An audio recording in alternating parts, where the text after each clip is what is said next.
This is the Note Closer Show, where you get the latest developments in distressed note investing and learn the secrets of how you can control millions of dollars worth of property for pennies on the dollar. Get educated and entertained by someone who has closed thousands of deals and lives to support you in achieving the same. Now, here's your host, CEO of We Close Notes, Scott Carson.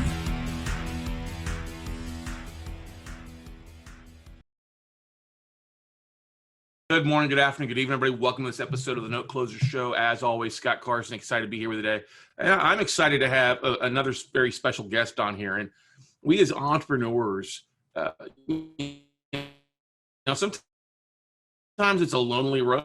Sometimes things go our way. Sometimes we got to take two steps back to sometimes go a step forward. And in all the conversations that I have with students from Note Nation out there and people looking to do something big, I had a great discussion with a couple guys yesterday that were struggling as an entrepreneur. They're struggling to make funds. They're wanting to quit on their dreams. And I was just like, man, if you've got to take a step back for a little bit, take a little step back for it. But don't give up on your dream. Don't give up on your why. And that's why I'm so excited to have our special guest on here today. This guy is the founder and president of No Quit Living, which falls exactly in what we want to talk about today. It's a speaking, coaching, and training company. No Quit Living works with individuals, teams, and corporations to help improve accountability, effectiveness, and efficiency.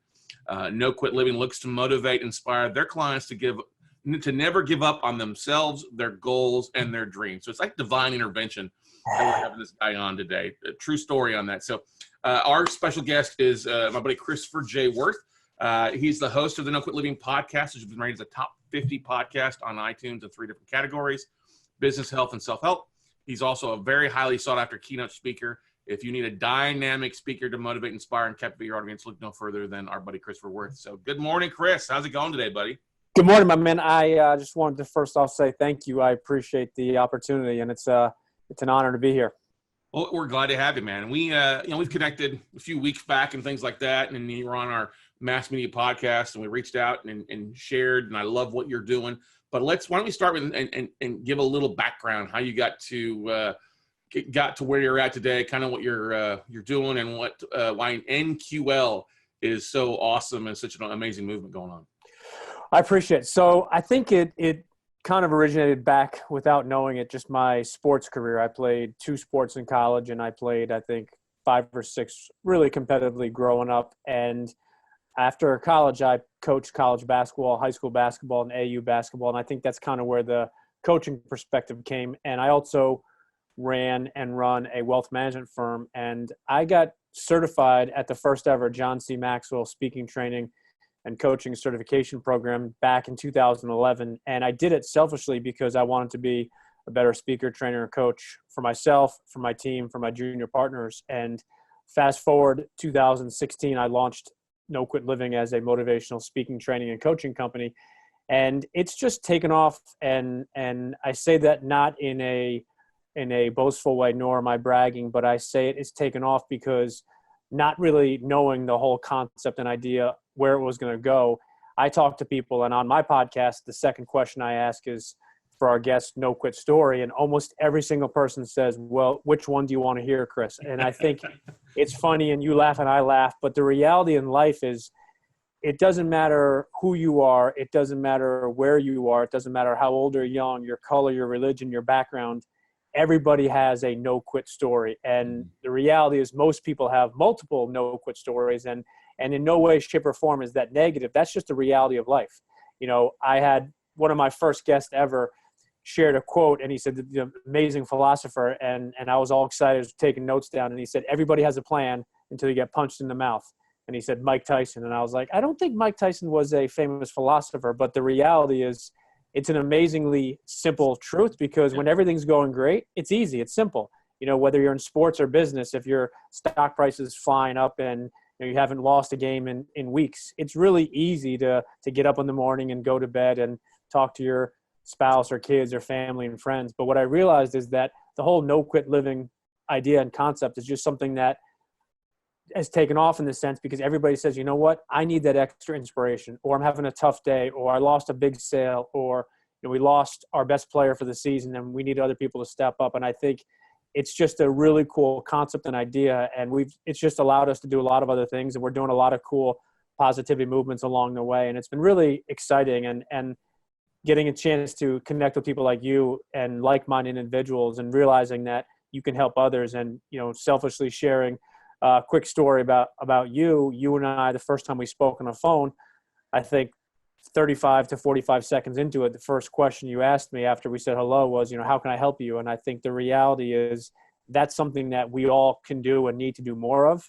And I think the reality is when you do that for the right reasons, it comes back tenfold. And it might not be to you or to your wife or husband or kids. Maybe it's to a friend, a cousin. But the reality is, I believe in the boomerang effect, where if you do the right thing and if you really try to positively impact other people, it's going to come back tenfold usually. Yeah, that's the truth. And I kind of want to jump in on that quote from Mike Tyson. It's a little higher pitched. You kind of do it like this. Nobody has a plan till you get punched in the mouth, That's a horrible imitation, but you're laughing about that. But that's the truth, is we all are running along thinking everything's going to be good, and we don't expect bad things to happen. We have things that happen in the real estate space all the time. Deals fall through, funding falls through, bids that we're working through doing due diligence falls through, and it's easy to get down on yourself. Oh, sucks. But those that keep going, those that stick to what they're doing in the long run, they just have had more no's to get to where they're at today than most people have. The quote from, Kobe Bryant, or Michael Jordan, I've missed more than most people have tried. You take the shots, I've missed more shots, game winners than you've ever attempted. I think entrepreneurs just that have been around for a while develop a thick skin. They start to realize that, yes, there are multiple no-quit stories, but a lot of people don't realize that. And I think in today's society, I hate to say it, but in the generation of participation trophies doesn't work in real life, right? Oh, I hit a hot button there. Hang on. Did you get participation trophies, Chris? No, I can honestly say factually, not only do myself and my brother, we still have our trophies, our awards, all that stuff growing up. And jokingly, he and I a couple of years ago just went back to look at it. And in no way am I saying that my brother and I were, MVPs and, all stars in every single aspect. But there was not a single participation trophy. There was not a single, thanks for just showing up. And I think it's good when and I have 3 young kids, when you're 3 and 4 and 5 years old, you're not going to have a 3-year-old, scream at them and say, you lost, get out of here. But when you get to be 7, 8, 9, 10 and above, I think the reality of life hits you where everybody doesn't win all the time. And I think that's something that it's okay if it's done the right way, and you don't chastise somebody or poke fun at them, but you say, hey, you lost the game or you didn't get the lead in the play. But the good news is there's another play in the fall, or there's another game next week, and how do we learn from it? And I just think the whole participation trophy is not realistic, because everybody doesn't win all the time. If that was the case, we'd all be billionaires. Nobody would fail ever, and everything would be great. Mm-hmm. That's the truth. And we'd all be quadriplegics as adults if we had to learn how to walk when we were older, right? Oh, I don't know how we do it. Yeah. I've got a buddy who served in Iraq, and he lost both of his legs. And he, when I see him, when I talk to him, it's like you can't have a bad day. If you're waking up and you've got the use of all your limbs and your health and stuff like that, this guy's out running marathons or 5Ks and 10Ks and doing amazing things out there. And you have to give it up to him and other people like that. And we talked, one of the great things I think about being an athlete, we mentioned about this earlier on during our conversation, both having athletic careers, is I think that you'll learn to get hit in the mouth more often as an athlete. You get, you're shot blocked, or you foul out, or you get run over by the running back in other cases, or by a pancake block where you're the pancake and not the blocker. Life will do that to us. I mean, we had that obviously happen for a lot of entrepreneurs over a decade ago with the crash, with people losing houses and people losing investment properties. I see a lot of people out there, though, struggling to make ends meet. I mean, everything seems good. The market's doing well, but a lot of people are struggling to get by on things. So what are some things that you would share with our audience out there, maybe 1, 2, or 3 tips to help them get over those humps, to keep going and not to give up? Yeah, I think you touched on it a couple minutes ago as far as the Michael Jordan quote that you shared. And I myself, I'm a huge follower of quotes. I have them collected all over the place, but all over your Instagram, by the way, which I love. On my Instagram, you can see they're behind me in my office here. But one of the things I found is interesting is some of the most successful people that we look up to, and I say we generally, whether that's business, sports, whether it's entertainment, they talk about all of the times that they failed in the sense that it made me better and I came back. And I want to share one quick little story with your listeners and viewers here. Is you asked about a skill or one or two or three. The one thing that I would say, the most important thing is most of the time people want to give up right before the tide's about to turn. And whether it's a week, a month, 6 months. And I'm not saying in any way that, you never give up and you keep going no matter what. Obviously there's a point where you have to realign and maybe take a couple steps back. But the famous actor, Mark Ruffalo, he's been in a lot of movies the last couple of years. He's the Hulk. That's probably the most well known in the sense from the visual perspective, because those movies just absolutely kill it in the box office. But there's a story that I saw many years ago, and I've read it, and whether it's 100% true or close, is he went on up to 600 auditions and he did not get a single part. He also had family issues with one of his brothers getting killed. He had issues with half of his face being paralyzed and trying to be an actor in that world. And the reality is people see him now and they say, wow, he's successful. He's the Hulk. He's been in all these other movies. He's been unbelievably successful. But the one thing that is not fair in the sense of social media today is that you don't see what happened before. So for your listeners or viewers out there, you're a lot closer than you were. And the one thing I will say is, even if you're having a tough day, lose a deal, realize and understand that you are one step closer. And it doesn't mean you're going to be a millionaire or a billionaire overnight. But the reality is you keep going. And every single day you can't give 100%. Like you said, there are days when you're having a tough day and you lose a deal, you lose a game, you lose a house, you lose an investment property. But the reality is you can always give a little bit more. You can always give a little bit extra effort. And it doesn't mean success, and in no way does it mean you're going to be undefeated.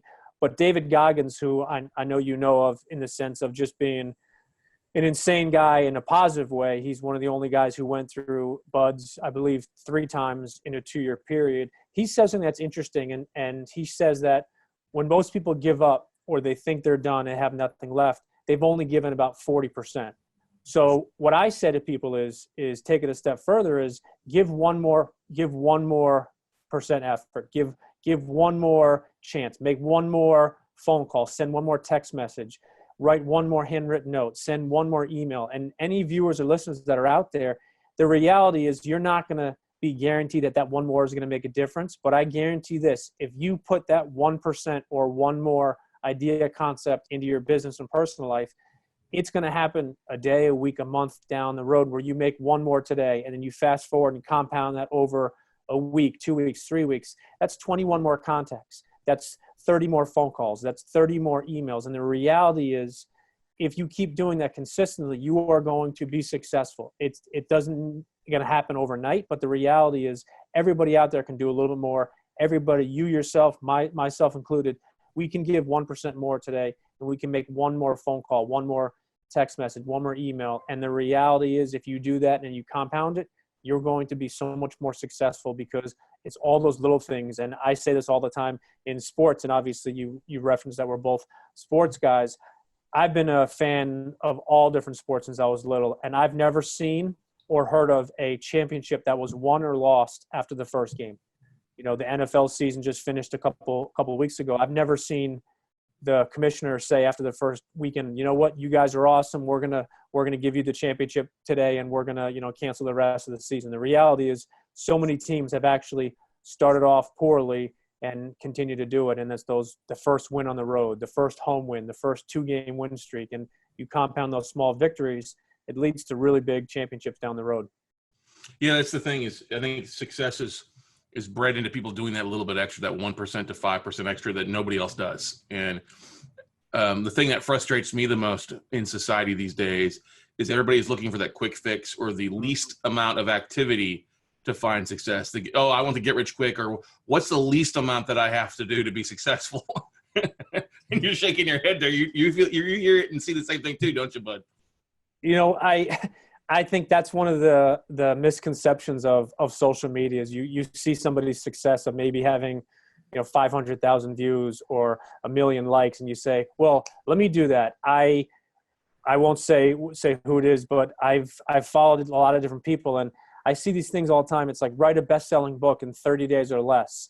And I've had some unbelievable guests, as you have on your show, and I've had some best-selling authors, and I always bring that up to them, and they laugh, and they kind of smirk, and they say, Chris, there's nothing that's guaranteed. There's no program out there where you can just take anybody, collect their $100 or $200, and make them a best-selling author in 30 days or less. It's just like, whether you like football or not, Tom Brady's considered one of the greatest football players and quarterbacks of all time as far as just stats alone, as far as championships. And he wasn't a success immediately. He didn't have a great college career. He was not drafted highly, and he was not even expected to be a starter or a main component to the New England Patriots for a couple of years. Unfortunately, there was an injury, and he got an opportunity to step up. But there's nothing that, like you said, is not this quick fix. It's this, drink this drink, and, you lose 40 pounds overnight, and you're going to be Mr. Universe. Now, there are things that are continually advancing, and one thing I always say is technology, and especially in the medical field, people 20, 30 years ago at the age of 60 would have cancer, and God forbid, a year later, they'd unfortunately pass away. Now somebody gets cancer at the age of 80, and a year later, they're completely fine, and they live to be 100 years old. I mean, there are amazing things that are out there, but there's nothing that's overnight. And I forget who said it. I'm a big quote guy. I think I've heard it about 30 different times, but I believe it was on one of Hal Elrod's podcasts. They were talking about overnight success, and one of his guests said, yeah, I was an overnight success. It took me 10 years. And everybody laughed. And I always share that because there's nothing that's overnight that we see. Now, there are things that happen, and whether it's a lottery winner or something, but there's never been a company that was created at 6 p.m. and all of a sudden the next morning at 6 a.m. they're like, hey, our value is now $10 billion and I'm done. Yeah, I think that's Daymond John. It actually is that quote. I heard him say that a couple times. The founder of FUBU and the Shark Tank guy. He talked about waiting tables at Red Lobster while working on his FUBU thing, working a double shift and going home and working for 6 hours, sewing stuff, and then sleeping on the floor because they'd sold everything off. I'm a big believer that we control a lot of our destiny in the day-to-day actions that we take, the day-to-day mentality that we take. And I see the quote over your right shoulder there. What is it? Positive anything is better than negative nothing. Oh, I love that. Okay. And what are some of the things that people should be doing to look? We've all got Debbie Downers in our lives. You know what I mean? People that we want to get the hell away from, that drive us crazy. Yes, I love my noisemaker here. I'm about to say, when we get off, I gotta get one of those myself.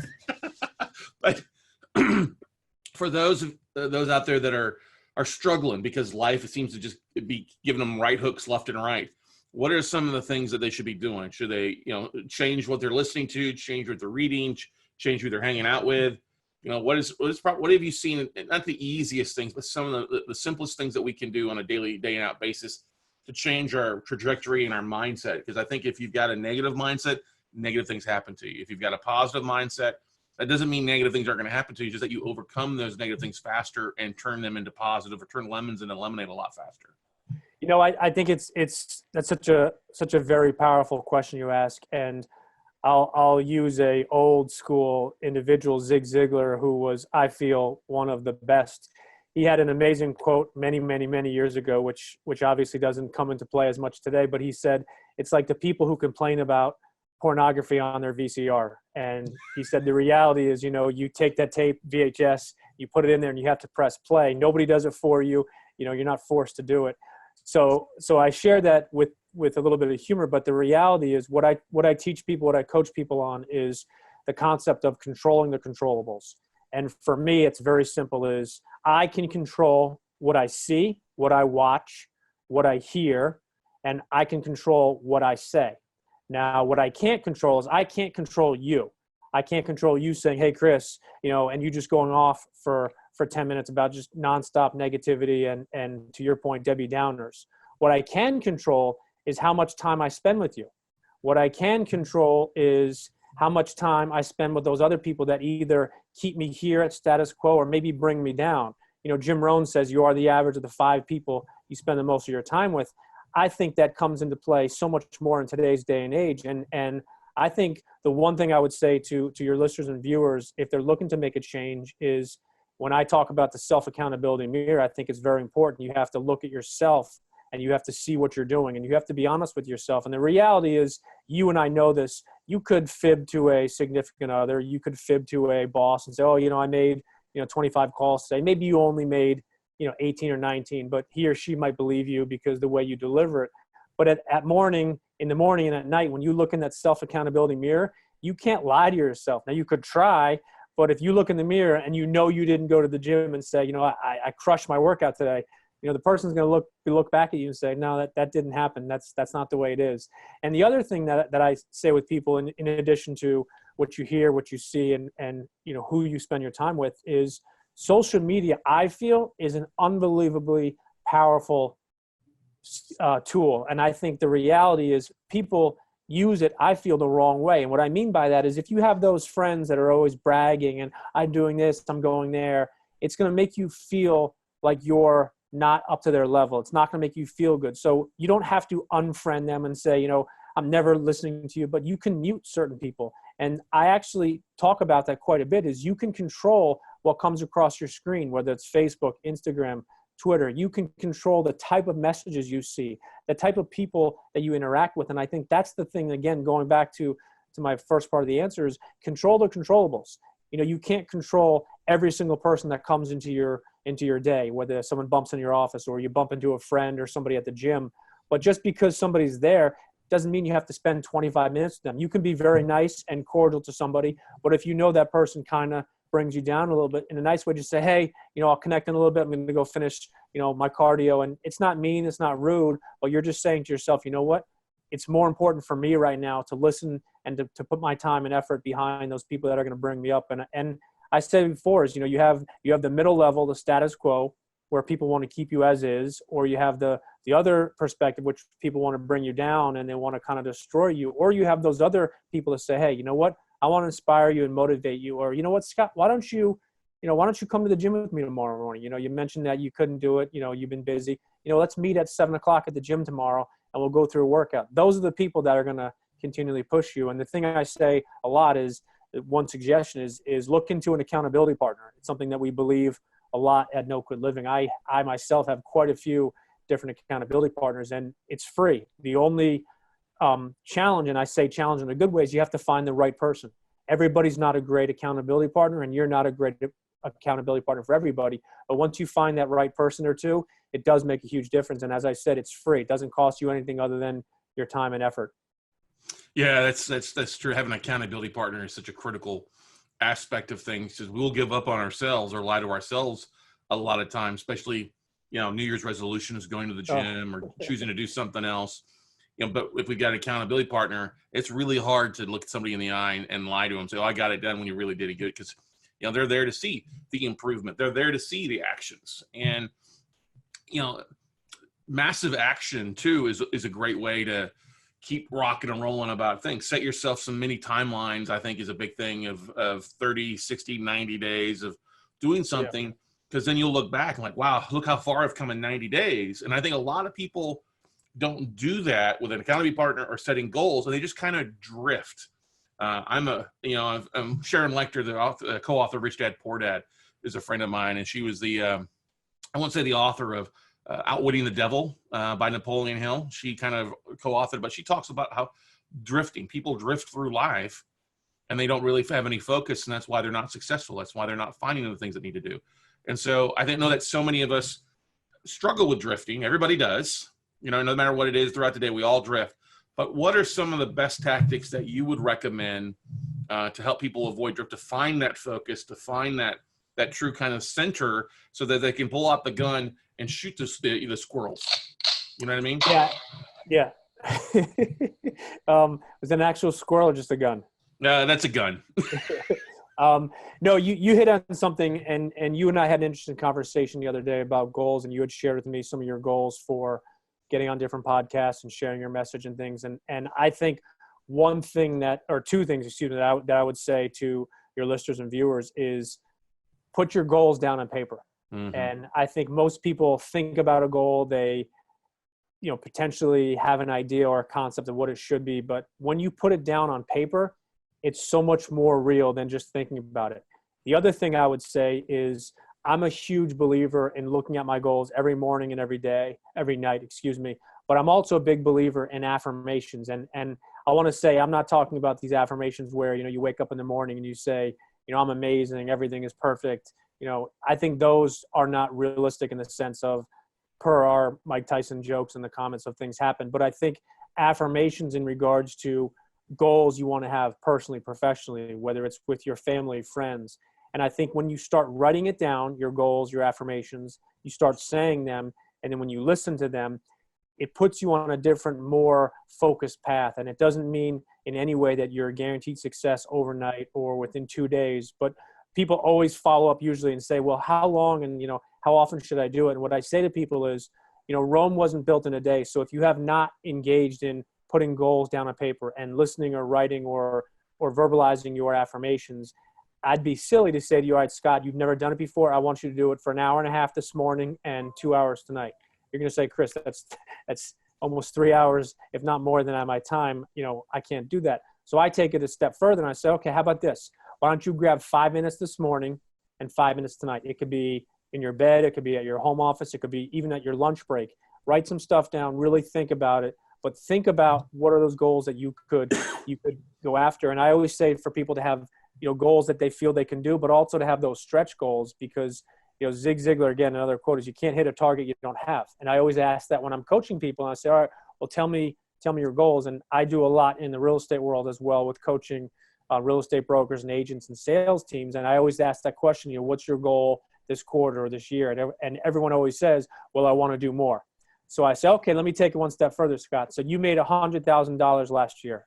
And let's say you did. You say, yep, I did. So I say to you, okay, so now this year you're going to be satisfied making $100,005. And you're going to say, oh, of course not. I say, okay, then let's put an actual goal to it. Because the reality is, let's say you shoot, want to do 1.5 times at 150,000. If you don't hit it, but you still get to 140 or 145, you're going to feel good about it. You're not going to feel 100% satisfied, but you're going to say, you know what? I went from 100 to 145, and next year I want to go to 200. And the people that I work with and some of my mentors and some of my accountability partners, we always talk about goals. We always talk about putting things down on paper. I'm a huge believer. We have our, No Quit Living journals, which are basically just, little fancy journals, but they're completely blank in the side. And I tell people all the time, there's nobody that can tell you this is the magic secret where you have to write goals or affirmations this way, or it's got to be done, with this specific pen color. No, the reality is I know people that literally jot them all down. I know Grant Cardone because you're in the real estate world. He still says to this day in 2020, I've seen him speak live and heard him live many times. He talks about how he writes his goals down. And what he used to do growing up was just taking a yellow pad of paper and just write them down. He didn't have a fancy system. He didn't have an app on his phone, and he's worth a significant amount of money and he's self-made. So I always tell people, don't look to make it more complicated than it needs to be. Look at somebody like Grant, who's amassed a huge real estate empire. And if he can do it on a yellow pad, I'm pretty sure that, we all can do it pretty simply as well. Exactly. No, I agree to that 100%. Just writing it down on an index card. I use a lot of index cards when I travel or go to events that I take notes on so I can go back to make it easy to do. I have a journal as well that I carry with me. But I'm going to ask you this question. What's your big goal for 2020? I'm sure you probably have just a couple so you can be focused, but what are your biggest goals for the year, Chris? Yeah, no, I'm glad you shared that. So my biggest goal is finishing my first book. It's titled Addition by Subtraction. I've been working on that for a while, and I know it's kind of silly, but you and I spoke a little bit. We have these positivity notes where literally we write positive quotes, and we've gotten to 28 or 29 states now. So one of our huge goals is to be in all 50 states before the year's over and to be in as many different countries as we can. And the reason I say that is I'm not going to 50 states myself. I'm not going to multiple countries.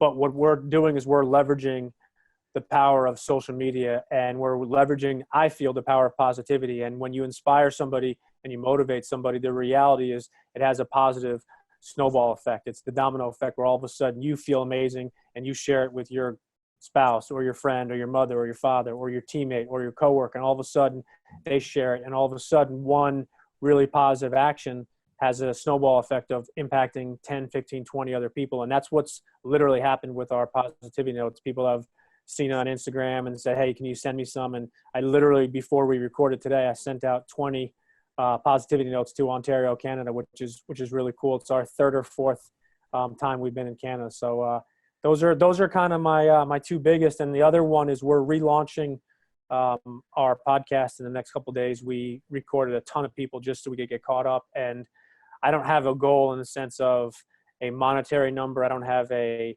marketing goal. I don't have a download goal. I have a very specific goal. Is I want to have a very significantly positive impact on at least one person every single day that listens to one of the shows. And like I said, they pay it forward in their own way. I love it, man. I love it.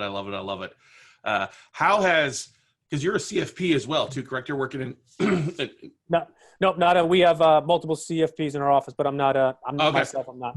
My apologies. That's got to help you guys with what you're doing as well there too, doesn't it? With what you're doing with NQL and everything like that?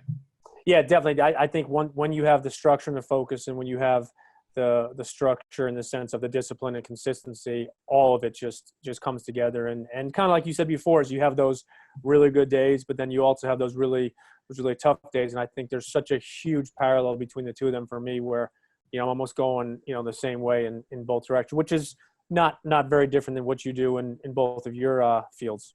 Yeah, definitely. Now, with all the interviews you've done, sports figures, entrepreneurs, what's one or two that really stick out, that really surprised you in your podcast interviews? What's one thing that just like, wow, you walked away from it, or was like, I didn't expect that, and you came away with a story or a solution that just kind of you were surprised to get, Chris? Yeah, it's I'll share just an interesting story. So I know the football movie Rudy, and my father, myself, my mother, and I were very involved in Broadway. It's one of our side passions. We've done Nice. investment. We've done producing different shows. The first show we got involved with, we ended up winning 4 Tony Awards, which was unbelievable. But I've loved the movie Rudy ever since I was little. I was playing in football in 8th grade. White Rennet came out, and I was a quarterback and a cornerback, and I just absolutely fell in love with the movie. Got a chance to go to Notre Dame to see a game live, literally within a couple of weeks when the movie came. A couple months after the movie came out. But my point of that is, I had the real Rudy Rudiger on my show, and it was unbelievable. Fast forward, we were contacted by somebody that wanted to get Rudy to do a one-night on Broadway live show, and literally a week after my show aired with Rudy, he came to New York, and we got a chance to spend about 2 hours with him before the show. He brought us on the stage, and now we're actually doing some projects with him. But the coolest part about his story is his story I knew, but he talked about it in a different way on the show. And what people didn't realize was, he was in his mid to late 20s when that actually happened. People think it was right after high school, and that's a lot of the Hollywood changing it. But the most interesting perspective, which I did not know about his story, is he obviously was very famous in the sense of at Notre Dame. He came back to Notre Dame and he wanted to do the movie, and they were basically so against it, the actual university, because of fanfare and all that stuff. And he literally had, the ninth inning with 2 outs and 2 strikes, where they basically told him, you have 1 week to get this in place. And he said, Chris, I have no idea how I did it. He said, but I just went after it. And the reason I share that story is every single person has a no quit time, or a time where they could have given up, or it goes back to what I said before, you can go a little bit more. And what he didn't accept is he didn't accept not trying. Now, he said to me in off air, and we've spoken many times, is he said, I didn't know it was going to happen. He said, this is back in the 90s. He said, it's not like it's now where you click a button and you have access to people. He's like, I don't know if you call the studio, do you call 1-800 Notre Dame to get to the, he's like, you just get after it. And that's been the biggest thing in the sense of of a lot of people that know that some of the stuff we've done with Rudy. And I say he's bigger and better in real life than he is on the movie. And most people look at him or think of him as Sean Austin, the actor. And he's just unbelievable guy. But that was probably the most influential story that I had, just because he told it, and it just took it to a such more real non-Hollywood version that to this day, stands out. And it's a year and a month after we recorded. It's I love that story. It's one of my favorite movies growing up as well too. And I was able to attend a Notre Dame season opener a couple years ago, and walking into the stadium, Awesome. You're in awe. You're like, 50-yard line seats, halfway up. They won versus Temple, and just the drama of it and the fanfare. It's giving me chills right now thinking about it, because I love that story. Anytime that movie's on, I got to watch it. But yeah, most people don't realize he was in his mid-20s. He worked for a few years in the Iron Plane, if I remember correctly. He was actually that is true, but he was also in the military as well. That's right. And that for as well too. And then everything that happened with his friend passing on, and then the struggle of getting in and staying there, and then just going through all that stuff. It's such a great story. And I'm a big believer. That's like on one of my top 4 movies to watch if I'm ever down. That, Cinderella Man. Oh, the boxing movie, right? Yeah, with JJ. Yeah. Great movie.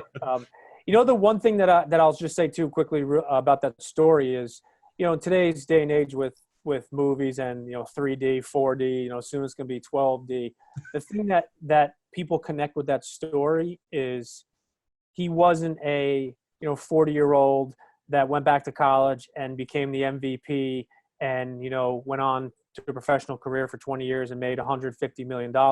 What people don't realize is his story, as crazy as it is, he played in 2 college downs. And that's, people don't realize, is he was on the kickoff team. So they kicked the ball off, and then he was on one defensive play when he got the sack of the quarterback.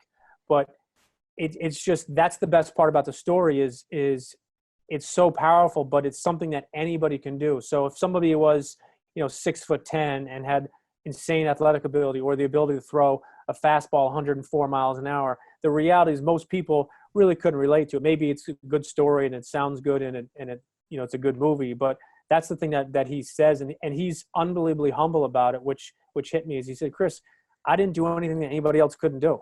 Yeah. He said, "I just didn't give up." And he said, every time I got knocked down, i.e. Mike Tyson comedy, he's like, every time I got bloody lip and I was sore, he's like, I just got back up. I didn't know what else to do. He's like, that's how I was raised. And he was from the Midwest, and that was just his mentality. And he had a goal of playing in Notre Dame, and he told his brothers and friends, and they all laughed at him. And somehow, somewhere, he kept going, that's the crazy part. Is when everybody told him no, everybody told him it was never going to happen. His dad and his brothers said, "Yeah, okay, Rudy, when you suit up, yeah, I'll be there. Don't worry." Not in any way, shape, or form thinking that was going to happen. And lo and behold, it did. Yeah, exactly. He had the world against him, and he is still just as passionate about what he did in promoting and really inspiring people to take action and do amazing things by just showing up on a regular basis. Still to this today, I saw an interview with him as well, and he is still just as motivated and fired up, and he is Notre Dame's biggest fan too as well. He's nuts in that way. A little nuts, a little craziness, a little bit, but hey, I think you've got to be a little crazy to find success. You got to be a little crazy to go against the grain, to tell everybody, no, I'm going to prove you wrong, and go out there and make things happen. I mean, when everything hit the fan for me years ago, I had people tell me I couldn't do it. And so I sold everything here in Austin and went on what I thought would be a 30-week journey, turned into 3.5, 4+ years. It really skyrocketed our thing. I had a couple $100 in my bank account at some point. I had negative money in my bank account at the turn there. I mean, a lot of people went through that. But you just you don't want to give up. You want to keep going. You can do those little things and get rock and rolling. What's your favorite go-to book? You have a favorite book that you love reading? I know that you're working on yours, and I can't wait for when you finish that book. You need to let me know, because I want to buy a bunch of copies and send them out to our memberships out there as well too. No, I appreciate it. That means a lot. Thank you. I don't have a go-to book. What I will say is in my other office, which is across the hall, I have 3 bookshelves of books. And the thing that I share with people is I don't give out any of my books. I underline, I highlight, I circle, I fold pages down.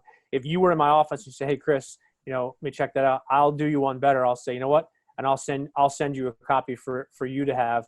So the reason that I share that is what I'll do is I have a ton of different books in sales and motivational personal growth where I'll just look at and I'll say, you know what? I want to flip through that. But one of my favorites for the last few years, I'll give you two, and everyone knows it's The Secret, which I think is amazing in the sense of the law of attraction. But I think the one thing people miss is what the book doesn't say is it doesn't say, sit in your underwear in your bed and say, I'm successful, I'm a millionaire, and do nothing.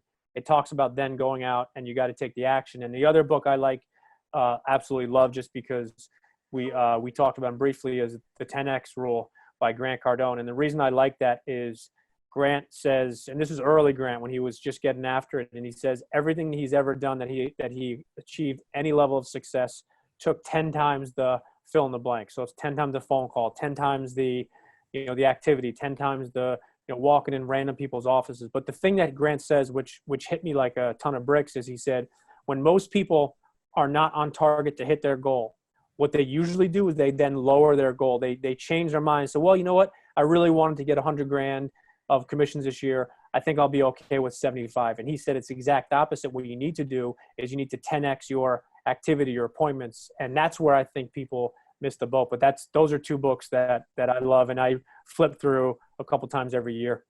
Yeah, no, I agree. Both of those are phenomenal books out there. We've got 10X on the shelf. He's actually got his 10Con, or the 10X Con, going on right now in Vegas as well. I had a buddy of mine who's speaking on there in the mortgage industry today. With everything going on out there, and with really the craziness of society these days, with the coronavirus and the elections, God forbid that train wreck on the debate last night. I had to turn it off and move on to something else because I was cracking up at everything. People want to blame other people for their problems. And I'm a big believer that you're at where you're at today because of every decision you've made has led you to where you're at today. It's nobody else's fault. Nobody held a gun to your head. Nobody said you couldn't do that. Has there been a time, and we all have that, has there been a time that you got sucked into that, like we all have, the point where you're like, it just drives you bonkers? And what did you do to kind of eliminate that from your day in or day out, or what did you do to get beyond that? I learn from. Yeah, I think that's a great point. And I think it's something that we all struggle with, and I myself still encounter it. And what I had to do mentally, physically, emotionally, is I had to change the fact that I needed to say that whatever had happened, to put your point about these decisions led me to here, whatever it is, good, bad, horrible situation, I changed the channel, and I said, instead of this is happening to me, I said, this is happening for me. And I said, I have one choice after that, is I can be bitter or I can be better. And I've always made a decision to try to be better. And it doesn't mean that everything is Pollyanna and wonderful and sunshine. But what it means is that you have to say, look, nothing is going to happen a week ago, 2 weeks ago. Nobody can go back. Now, maybe 10, 20, 30 years from now, we'll be able to go back and rewrite, our own history in some ways. But until that happens, you have a choice. You can either play the blame game and say, well, Scott did this or this happened. That might be the truth. Maybe Scott messed up and Chris messed up. It's irrelevant. You are where you are today. And for me, again, it goes back to what I just said, is I said, this is not happening to me. It's happening for me. I need to figure out what is the very next step I need to do. And I can either be bitter about this, or I can try to make it have me be better in whatever shape or form. And it's in no way, is it simple? Is it easy? It was not 1 5-minute conversation with myself and then I just, snapped my finger and said, I got it. It was many days struggling. It was a lot of affirmations, a lot of journaling, writing stuff down. But once you get your mindset where you say, hey, I got to attack this and I can change it, but it's not going to happen on its own. And I forget what the quote is, but I'm sure you've heard and read it, is nothing amazing, nothing great has ever happened on its own. It's all because of multiple people, multiple events. But something you said much earlier is massive amount of action is the answer to all problems, all goals, all challenges and objectives, is you need to put in a massive amount of action no matter what you want to accomplish. Such great stuff there. Now, Chris, you're also looking to get out and help audiences, help sales teams by speaking more out there. I'm sure you've got a goal for that this year too, don't you? As far as your public speaking.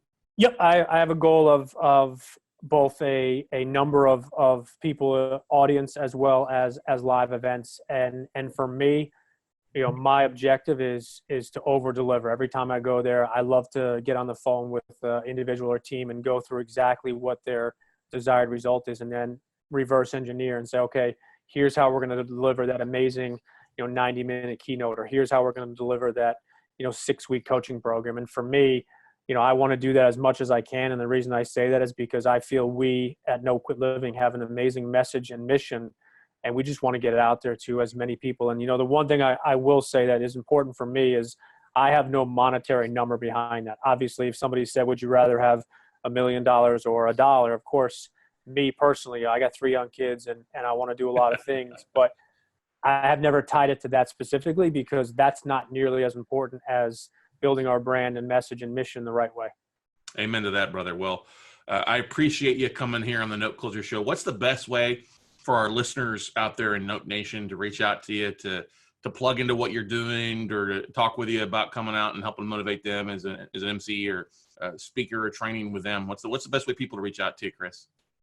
Yeah, no, I appreciate that. So the most active place we're on is social media, is is Instagram, and that's just at No Quit Living. Our website is noquitliving.com. But I share my personal email address with everybody because I love connecting, and it's very simple. It's my first name, Chris, at noquitliving.com, and we respond to every single email. I think it's amazing, and I've reached out to some people that are multimillionaires and a couple billionaires, and they've responded. So I say to people, if people respond, then we're always going to respond. But I love connecting, and I'd love the opportunity to just spread our no quit message. And the last thing I'll say is, anybody that wants to get involved with any of our positivity notes, it's real simple. Is we fill them out, we send them to you, and we try to make it as easy as we can. That's awesome, man. I love it. We'll have those links to his website and his social media all on the show notes at WeCloseNotes.com, under the podcast page for everybody out there. But yeah, check him out. He does No Quit Living, the Instagram, all sorts of great quotes. And then it looks like you got some workout goals there. You're throwing up some weight on some of the images I'm seeing on there, brother. You're leading by example. Yeah, we have a whole accountability tribe team. There's a bunch of us that get to the gym at 4 a.m. when it opens, and we push the heck out of each other. But it's all, no days off is kind of our theme. And the cool thing is, when I'm feeling down or something, somebody there is like, yo, Chris, let's go. And vice versa. Someone walks in a little bit out of it. I say, hey, let's put the time. And I was on someone else's podcast last night, and I'll just share this. I've never known anybody that has ever said after a workout's completed, you know what? I really wish I didn't do it, and I feel really, really terrible, and I wish I was back in bed. It's always the opposite. It's hard. There's a struggle, but when you're done, it always feels better. Mm-hmm. One of the famous quotes from Dennis Rodman, the wild man, the worm, is how he used to work out every day, no matter how late he stayed up or how hard he partied, because he said he always felt better afterwards, and that's what made him be the best at what he was. Not just wearing a wedding gown, but being the number one defender in the NBA and number one rebounder. And he used to work out almost after every single game as well. Yep. You'd see him in the locker room on a bike doing stuff, and people say, "How do you do it?" And he wanted to be the best, and he knew that he had to do that, and he did it. Yeah, exactly. Well, Chris, thank you again so much for coming on the Note Closer Show. It's just great nuggets of success. And like I said, guys, go check out his podcast, No Quit Living. Great shows, great guests out there. I've been to the episodes yesterday. He's got a great mix of entrepreneurs, ex-athletes out there who are just really sharing their message and really taking things to a whole next level. Because it's like he said before, we've all got our no quit story once, twice, 3 times, whatever. It's just those that are the ones that are at top have not given up and overcome huge obstacles, sometimes themselves, sometimes other circumstances, but have gone out to do big things. So check it out. No Quit Living, the podcast. Check out the website as well for Chris. And you go out and take some action, everybody. And we'll see you all at the top. Bye.